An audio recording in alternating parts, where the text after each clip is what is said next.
Melbourne, garden city of the Garden State, an orderly city of charm and beauty, a busy city of progress and people. It is a big city, big in size, big in population, but it has its problems. Moving people to and from work and around the city every day is one of them. More and more people placing more and more strain on transport systems. Overcrowded trams, trains and buses. Daily traffic jams. The rush to beat the clock. The frustration of hold-ups. Congestion. The surface is packed. Beneath this sprawling city, a drama is taking place. A drama which will reshape the metropolitan transport system. The Melbourne Underground Rail Loop. Its vital purpose is to expand present facilities, not just to meet the needs of today, but to cope with the demands of tomorrow. The loop is not a separate railway under the city, but an underground extension of the existing suburban rail system. There will be 3 underground stations: Parliament, Museum, and Flagstaff, linked to Spencer Street and Flinders Street, Princes Bridge stations. All suburban tracks except the St Kilda and Port Melbourne lines will have direct access to the loop tracks. And in addition, there will be city circle trains providing a continuous service around the loop.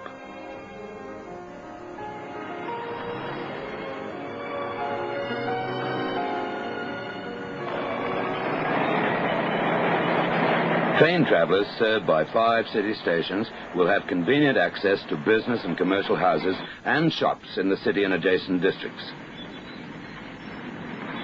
Designing, planning, and construction is mammoth. This is a cut-and-cover operation where a gigantic pit has been dug from the surface. The removal of buildings and the diversion of traffic was only the beginning to make way for the engineers and a task force of workers who are making a complex, ambitious, and major investment into a reality. Construction of the loop started in 1971. It is changing the face of Melbourne. Tens of thousands of tons of earth have been gouged for the museum station site to make way for foundations and buildings.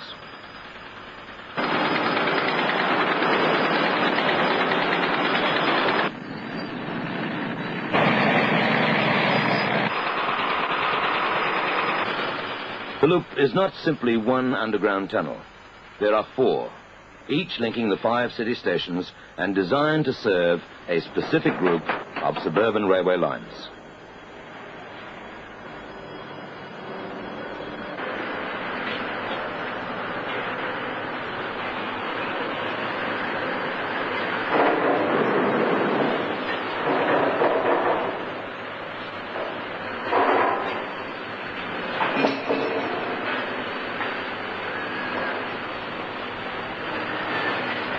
Already, real shapes are emerging.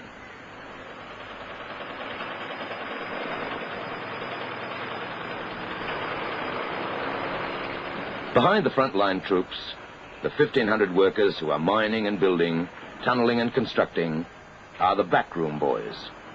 The engineers, the architects and draftsmen plan every detail and supervise every step with intricate care and infinite patience.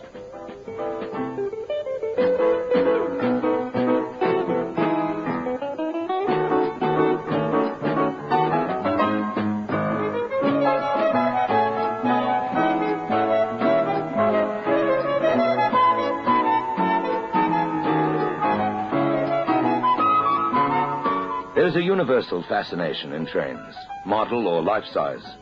There is fascination, too, in the integration of a ground-level rail system and one deep below the surface. The top end of Collins Street is seeing changes, but around the corner, 38 meters below Spring Street, change is even more spectacular with construction of the lower platforms of Parliament Station well advanced.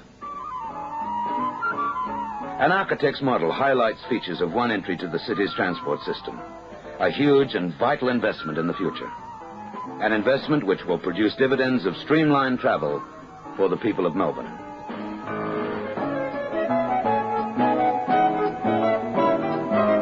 Stations are as long as a city block, so placement of entrances and exits must suit the convenience of travelers.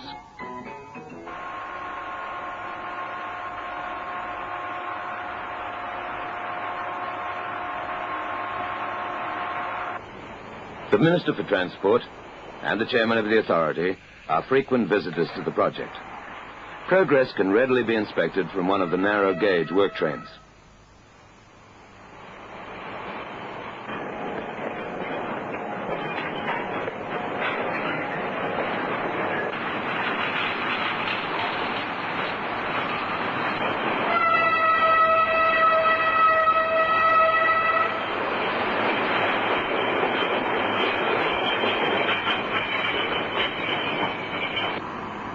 Flinders Street is seeing its share of change, including an overpass for 2 additional rail tracks.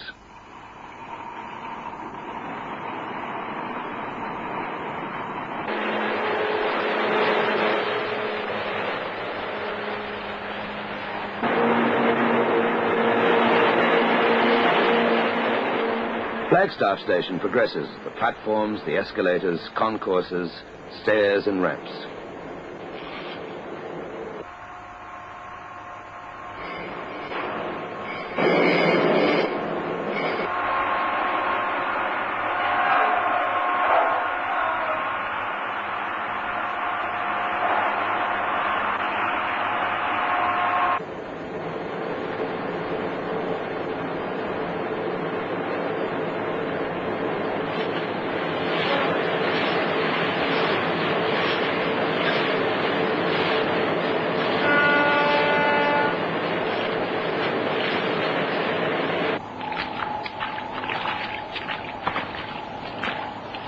Deep underground, engineering skill, reflected in rugged symmetry, competes for attention with the work of the artist on the surface.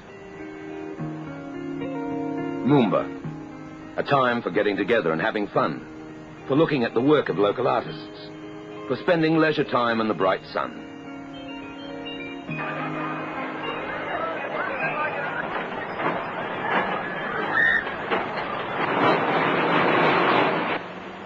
Only meters away, in the darkness below, rotating pick machines with teeth harder than steel continue an unrelenting drive toward the day of completion.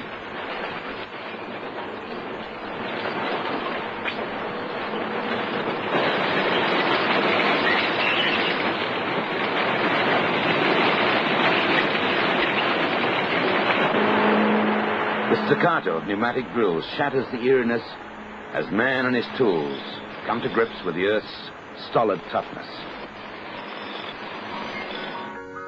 Built in Melbourne, the full-face tunnel boring machine, aptly called the Mole, uses its 60 disc cutters to excavate a 7-meter circle in solid rock at every turn of its giant cutter head.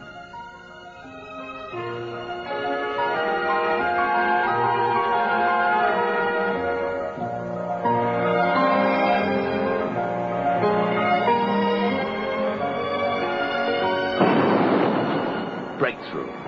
With shattering force and a crash of rock, the Mole breaks through to the draft relief shaft.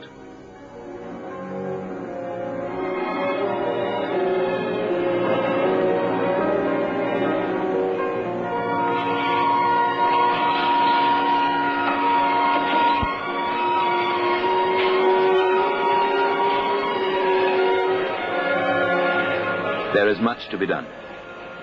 With the flexibility provided by the loop and extra tracks on suburban lines, greatly increased capacity will be available to the Melbourne railway system. More expresses, reduction in travel time, better and faster train services. There is overhead wiring to be installed, retaining walls to be built,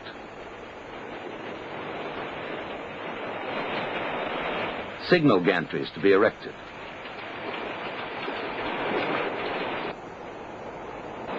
ramps and box tunnels to be completed, tracks to be laid, more rolling stock to be built,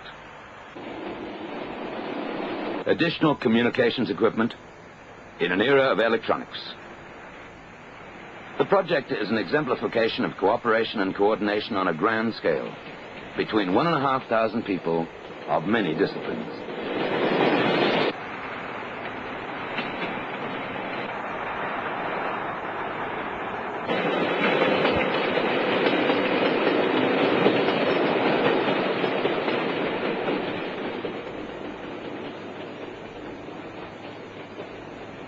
A glimpse of the future below the surface for members of the public during a Melbourne Underground Rail Loop Authority open day.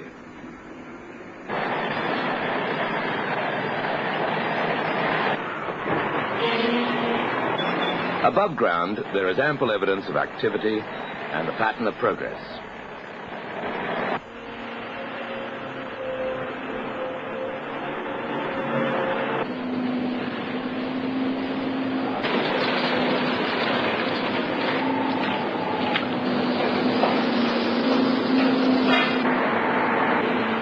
Machines rumble and dig and bite. Men plan and strive and sweat. Around the clock, the unremitting task goes on towards the reward of conclusion and completion in the early 1980s by the Melbourne Underground Rail Loop Authority of an underworld artery which will carry Melbourne's railway system into the 21st century.